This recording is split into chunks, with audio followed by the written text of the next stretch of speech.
Hello everyone, আসসালামু আলাইকুম। আশা করছি সবাই খুব ভালো আছেন। অনেক দিন পরে চলে আসলাম একটু বাগানের যত্ন নিতে। আমার ছোট্ট একটি শখের বাগান আছে। আমার মতো আপনাদের যার যার শখের বাগান আছে, তারা আর কখনো এরকম কয়েলের গুঁড়া ফেলে দিয়ে ভুল করবেন না। কয়েলের গুঁড়া গাছের জন্য অনেক উপকারী, কিন্তু এটা খুব ভালো পরিমাণে সারের কাজ করে। তাছাড়া আমার এই সুন্দর সুন্দর ভিডিওগুলো দেখতে হলে অবশ্যই আমার চ্যানেলটিকে সাবস্ক্রাইব করে রাখবেন।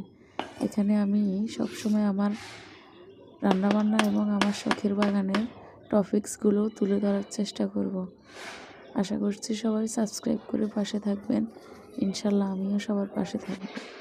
সবাইকে সাপোর্ট দিয়ে সবার পাশে থাকতে চাই। অবশ্যই সবাই সবার পরিচয় দিয়ে যাবেন এবং পরিচিতি বাড়িয়ে নেবেন। ধন্যবাদ সবাইকে।